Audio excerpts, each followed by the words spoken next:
आप में से कुछ लोगों को पिछले अध्याय और इस अध्याय में खराब अंग्रेजी नजर आएगी और ऐसा इसलिए है क्योंकि मैं यह दर्शाने की कोशिश कर रहा हूं कि एक बच्चा कैसे बोलेगा। मूल में जब भी जिक्सी बोलता है वह एक बच्चे के बोलने के तरीके की नकल करने के लिए बहुत सरल चीनी और दोहराव का उपयोग करता है। जाहिर है इसका अनुवाद ठीक से नहीं किया जा सकता क्योंकि कोई भी बच्चा इस तरह अंग्रेजी नहीं बोलता।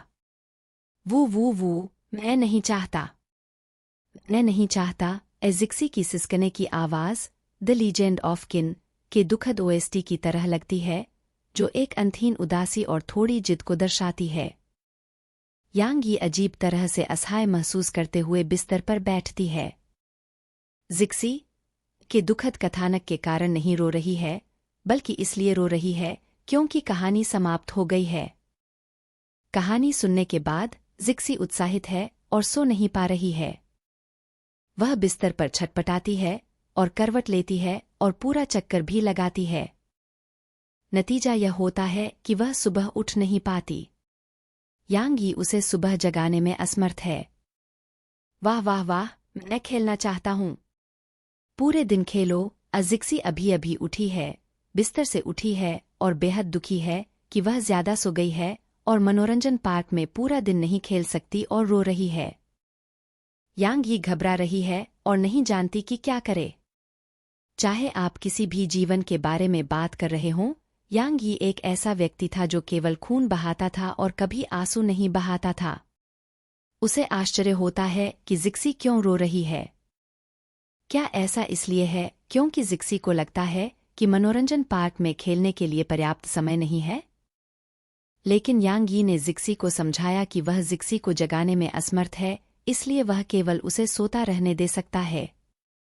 लेकिन जिक्सी अभी भी रो रही है। बहुत बुरी तरह रो रहे हो। महिलाएं बहुत निराशाजनक होती हैं। यांग यी उदास महसूस करते हुए फुसफुसाता है। नहीं नहीं, ये लड़कियां हैं। युवा लड़कियां बदतर होती हैं। उसे याद है कि वह अपने पिछले जीवन में महिलाओं के साथ कैसा व्यवहार करता था, जहां वह अपने जीवन में महिलाओं को उपहारों से नहलाता था और सब कुछ ठीक हो जाता था। हालांकि अब वह इस छोटी बच्ची को नहीं मना सकता। वह जल्दी से अपनी पूर्ववर्ती स्मृति को खोजता है और महसूस करता है कि वह वही था। वह केवल एक बेवकूफ की तरह बैठकर उसे रोते हुए देखता रहता था जब तक कि अंतर्मुखी नहीं आ जाता और उसे डांट नहीं देता था। यांग यी ने अपनी बेटी को उसके बगल में बैठकर प्यार से सहलाया। जिक्सी मत रो, पापा तुमसे वादा करते हैं कि तुम जब चाहो खेल सकती हो, ठीक है? हालांकि जिक्सी ने रोना बंद नहीं किया है, लेकिन उसने जो कहा उसे सुनने के बाद जिक्सी की सिसकियां अब थोड़ी धीमी हो गई हैं। जिक्सी को धीरे धीरे अपनी आंखों को अपने हाथों से रगड़ते हुए और अपनी दो बड़ी आंखों से अपने पिता को शिकायतों से भरी हुई देखते हुए वह अपनी बाहें फैलाती है और कहती है, गले लगो। यांग यी कैसे मना कर सकती हैं? वह तुरंत उसे गले लगाता है और उसे एक बच्चे की तरह धीरे धीरे कमरे में चारों ओर ले जाता है। ठीक है, रोना बंद करो, यह पापा की गलती है। यांग यी का ठंडा दिल उनकी बेटी ने पहले ही पिघला दिया है। वह जिक्सी की पीठ को धीरे से थपथपाते हुए कहते हैं।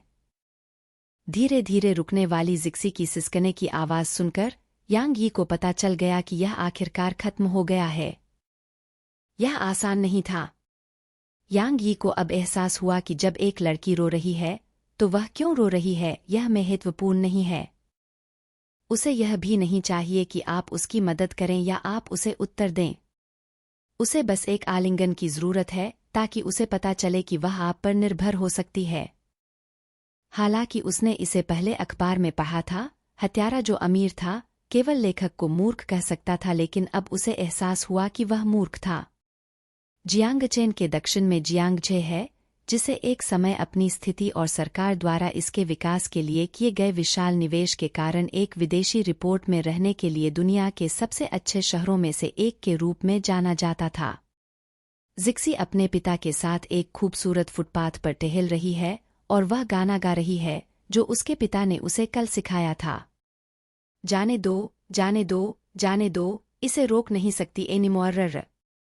हालांकि वह केवल इन कुछ पंक्तियों को याद कर सकती है, वह अपने स्पष्ट उच्चारण और मधुर आवाज के कारण अन्य पैदल चलने वालों का ध्यान अपनी ओर आकर्षित कर लेती है।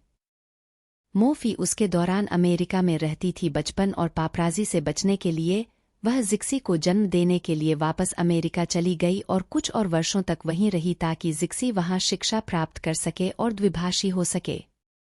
यही कारण है कि जिक्सी सीखने में सक्षम है, तेजी से गाना और इतनी आसानी से गाना। हालांकि इससे पहले मोफेई और यांग यी के बीच बहस हुई थी। यांग यी एक पूर्ण देशभक्त और एक युवा व्यक्ति थे। उनका मानना है कि चीनी संस्कृति व्यापक और गहरी है। उनकी 5000 साल की संस्कृति के साथ वे सबसे अच्छे हैं। उनका मानना है कि जिक्सी को उन चीजों का अध्ययन करना चाहिए जो उनके पूर्वजों ने सिखाई थीं, न कि किसी विदेशी भाषा को जिसे कोई नहीं समझ सकता। यांग यी को भी ऐसी शिक्षा से नफरत थी।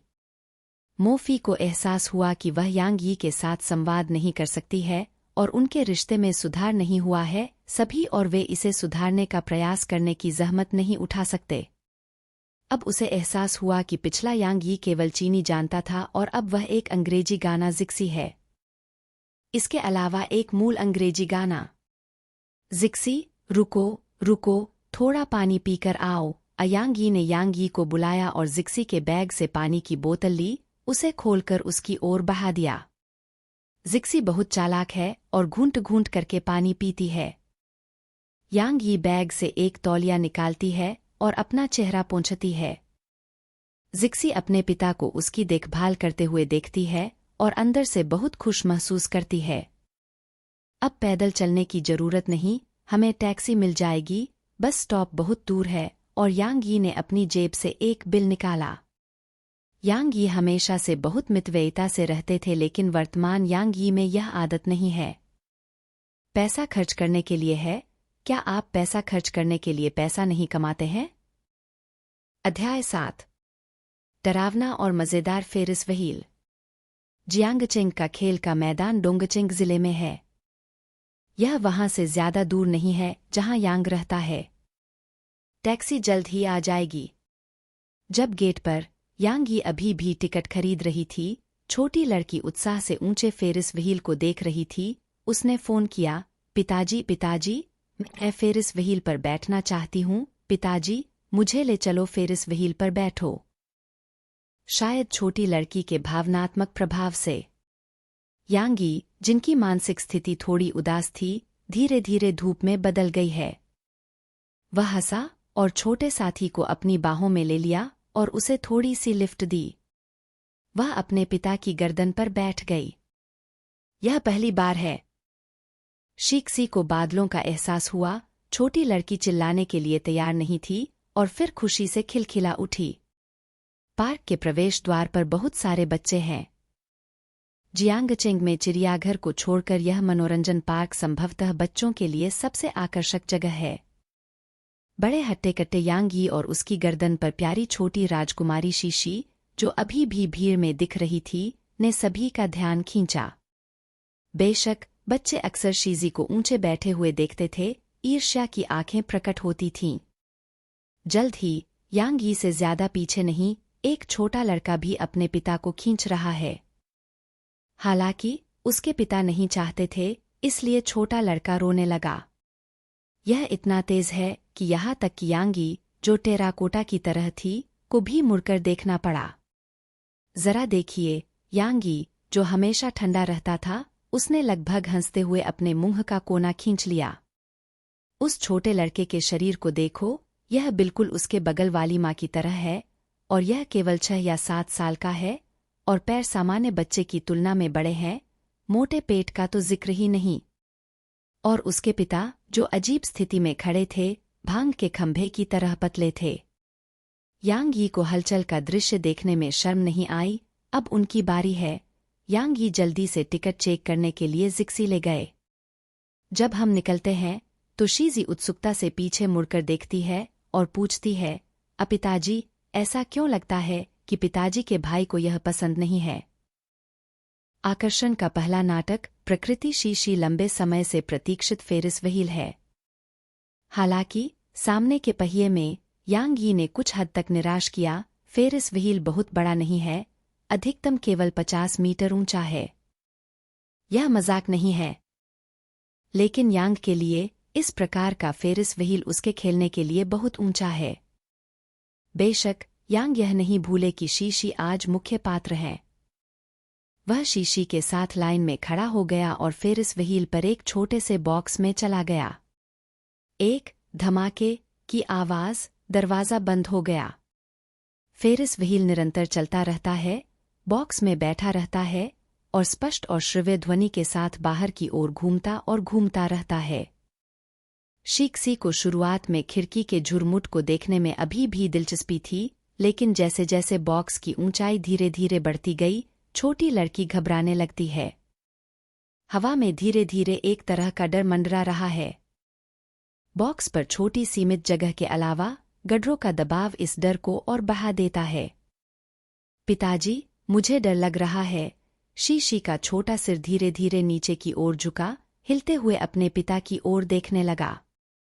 यांग, जिसे बाहर देखने में भी दिलचस्पी थी, उसने अपनी बेटी की आवाज सुनी और वह नीचे झुका और उसने शीशी को अपनी बाहों में पकड़ लिया और बैठ गया।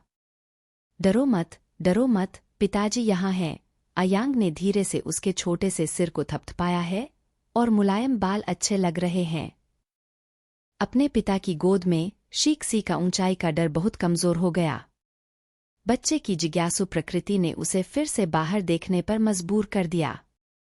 यह छोटा होता जा रहा है। वह बड़बड़ाई, देखो बाबा, उस छोटे भाई को देखो।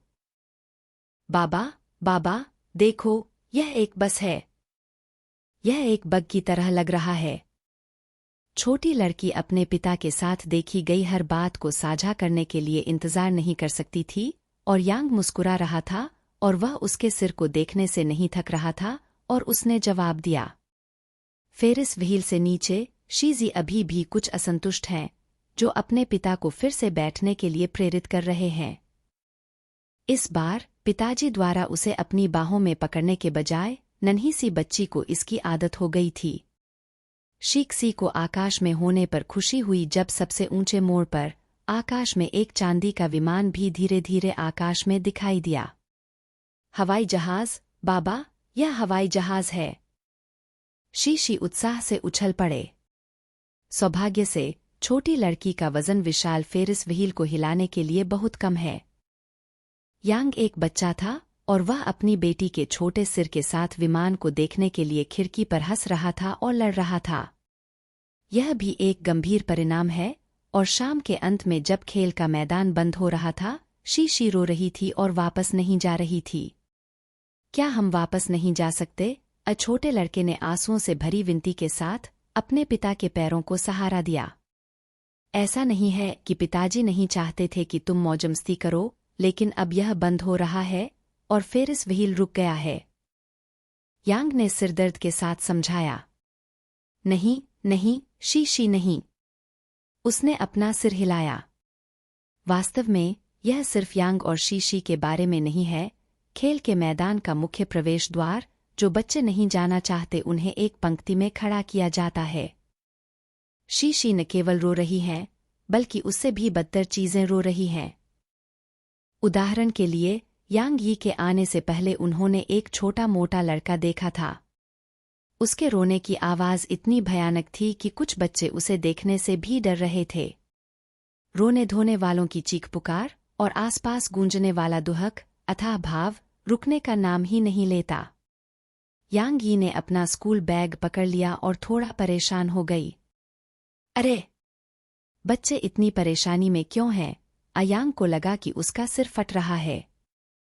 उन्होंने सोचा कि एक बच्चे की देखभाल करना सुरक्षा व्यवस्था को तोड़ना और एक राजनेता को मारने की तुलना में अधिक चुनौतीपूर्ण था। यह बहुत अनुचित है। जाहिर है, किसी और का खेल का मैदान बंद हो रहा है। आप पिताजी के साथ क्यों रो रहे हैं? क्या रोने से खेल का मैदान दोबारा खुल जाता है? यांग यी अतीत में परेशानी से डरती है। मुझे बहुत डर लग रहा है कि वह सीधे चला जाएगा। लेकिन अब उसने अपने क्रोध पर नियंत्रण कर लिया, क्योंकि युवा लड़की की खिलखिलाती शैली उसकी पतलून के पैरों को जकड़ रही थी। बस, मुझे डर है कि मुझे अपने जीवन में एक छोटा सा साथी रखना पड़ेगा। अयांग यी दिल से मुस्कुराती है या बैठ जाती है। अध्याय को शीघ्रता से अपडेट करने में हमारी सहायता के लिए जाए और अधिक उपन्यास पढ़े। आपका बहुत बहुत धन्यवाद। हाउस डैड का साहित्यिक जीवन अध्याय 8। पिताजी आपके लिए डिज्नीलैंड बनाने जा रहे हैं। असली खेल का मैदान कैसा होना चाहिए, पिताजी अभी तुम्हें बताएंगे। छोटे रेस्तरां के बॉक्स में जिक्सी बच्चों की ऊंची कुर्सी पर बैठी थी। 2 छोटे हाथों ने मुर्गे की टांग पकड़ रखी थी और वह उसे कुतरने की कोशिश कर रही थी। उसने अपनी लंबी पलकें झपकाईं, अपनी चमकीली आंखों से अपने पिता की ओर देखा और ध्यान से सुनने लगी। पहले खेल के मैदान में जिक्सी रो रही थी और जाने से इनकार कर रही थी, लेकिन यांग यी उसे जाने के लिए मनाने में सक्षम थी। उसने उसके लिए एक केक चित्रित किया। क्या आप जानना चाहते हैं कि दुनिया में सबसे अच्छा खेल का मैदान कैसा है? इसलिए जिक्सी को उसके पिता द्वारा तीव्र जिज्ञासा के साथ खेल के मैदान से बाहर ले जाया गया। शाम हो चुकी थी और यांग यी बाहर कैंटोनीज व्यंजन वांगफू नामक एक छोटे रेस्तरां की तलाश कर रहा था। जिक्सी के साथ रात्रिभोज की समस्या को हल करते हुए उन्होंने तथाकथित सर्वश्रेष्ठ मनोरंजन पार्क का वर्णन किया। वह खेल का मैदान एक छोटे शहर जितना बड़ा होना चाहिए। जिक्सी को देखकर यांग यी को पता चला कि वह शायद ही एक छोटे शहर की अवधारणा को समझ सके। तो उसने अपने शब्द बदल दिए और कहा, अगर पिताजी जिक्सी को खेलने के लिए ले जाते हैं तो हम 2 दिन और 2 रातों में सभी सवारी पूरी नहीं कर पाएंगे। जिक्सी की आंखें अचानक चमक उठीं। 2 दिन और 2 रात तक खेलती रहीं। कितना मजेदार होगा। यांग यी ने तब परिचय दिया, इसे खेल का मैदान नहीं बल्कि एक मनोरंजन पार्क या एक बड़ा अवकाश स्थल भी कहा जाना चाहिए। इसमें कई थीम पार्क हैं जो खेल के मैदान की तरह मनोरंजक हैं। कई प्रकार के थीम होटल हैं। यह सही है। यांग यी अपने पिछले जीवन में विश्व प्रसिद्ध डिज्नीलैंड का परिचय देना चाहते हैं। बेशक उन्हें पहले डिज्नीलैंड में ज्यादा दिलचस्पी नहीं थी, लेकिन जब वह एक मिशन के दौरान किसी लक्ष्य पर नजर रख रहे थे तो उन्हें इसकी कुछ समझ मिल गई थी।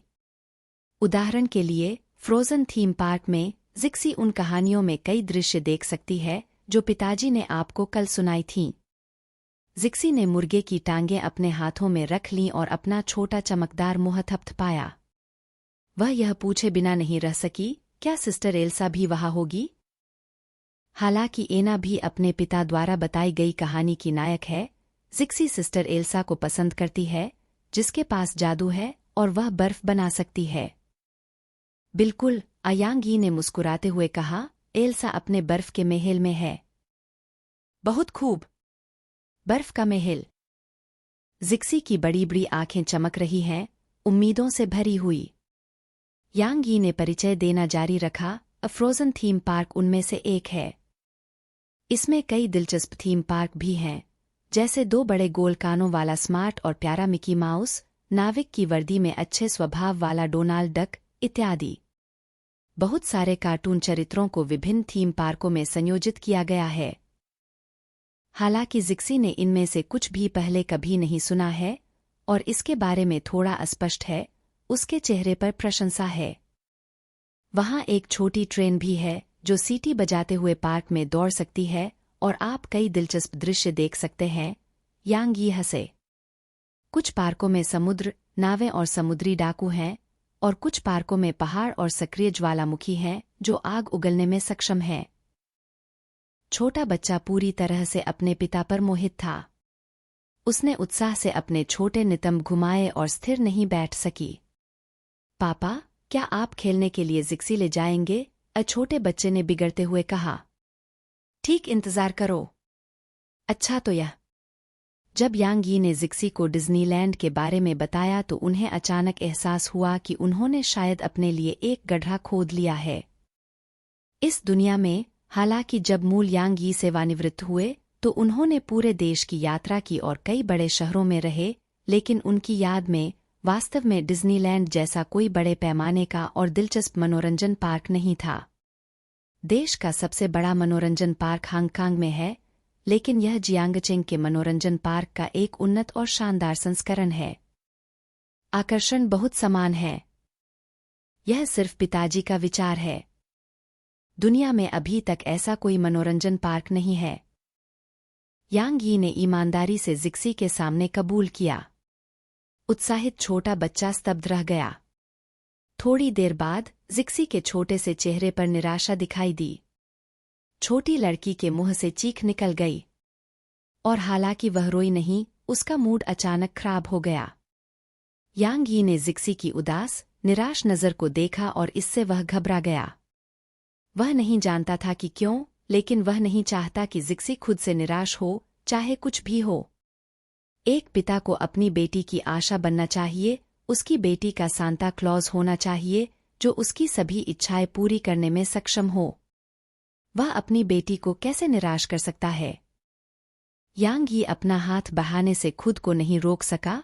उसने जिक्सी को अपनी बाहों में पकड़ लिया, उसकी पीठ को धीरे से थपथपाया और अपने कपड़ों से उस पर लगी चिकनाई को पोंछ दिया। यांग यी वास्तव में थोड़ा असहज है।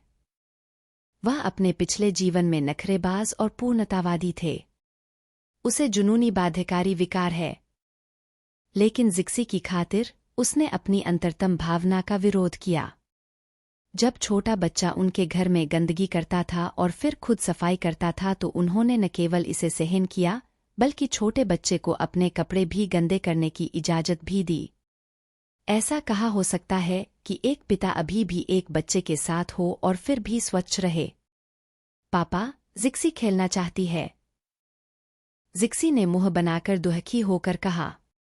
यांग यी ने आवेगपूर्वक अपनी छाती थपथपाते हुए कहा, ए जिक्सी, आप निश्चिंत हो सकते हैं कि पिताजी भविष्य में आपके लिए एक मनोरंजन पार्क बनाएंगे, जो दुनिया का सबसे अच्छा मनोरंजन पार्क होगा। शायद थोड़ा अनुभव करने वाली महिलाएं ऐसे वादों पर व्यंग्य कर सकती हैं और सोच सकती हैं कि यांग यी घमंड कर रही है। हालांकि जिक्सी को 4 साल होने में अभी कुछ ही महीने बाकी हैं और वह अभी भी बहुत साधारण है। उसने आश्चर्य से अपने पिता की ओर देखा और पूछा, ऐ सचमुच? यांग यी ने बिना सोचे समझे कुछ नहीं बोला। उन्होंने गंभीरता से सिर हिलाया और कहा, पिताजी जिक्सी के लिए एक मनोरंजन पार्क बनाएंगे। क्या इसकी कोई बहन एल्सा है? जिक्सी ने अपने पिता की आंखों को करीब से देखा और थोड़ा घबराकर पूछा। बिल्कुल, यांग यी ने मुस्कुराते हुए कहा, इसमें वह सब कुछ होगा जो जिक्सी को पसंद है। छोटी लड़की तुरंत खुश हो गई और उसकी आंखें अर्धचंद्र की ओर झुक गईं और वह खुशी से हंसी। पापा, हुक हुक। जिक्सी ने अपनी छोटी उंगली फैलाई और प्यार से कहा, झूठ मत बोलो। यांग यी मुस्कुराए बिना नहीं रह सकी। उसने अपना दाहिना हाथ बढ़ाया और अपनी छोटी उंगली को अपनी बेटी की पतली छोटी उंगली से जोड़ दिया। हुंके पर लटके रहो, 100 साल में बदलने की अनुमति नहीं है, जिक्सी ने बहुत गंभीरता से कहा। यांग यी हल्के से मुस्कुराए और अपनी बेटी की ओर देखा जो खुशी से चिकन लेग खाती रही। उसके दिल में एक आवाज थी जो उससे कह रही थी, मत भूलो, भविष्य में आपको जिक्सी के लिए एक मनोरंजन पार्क बनाना होगा। डिज्नीलैंड स्वर्ग। यह आपकी बेटी के लिए अपॉइंटमेंट है। यह अवश्य पूरा होना चाहिए।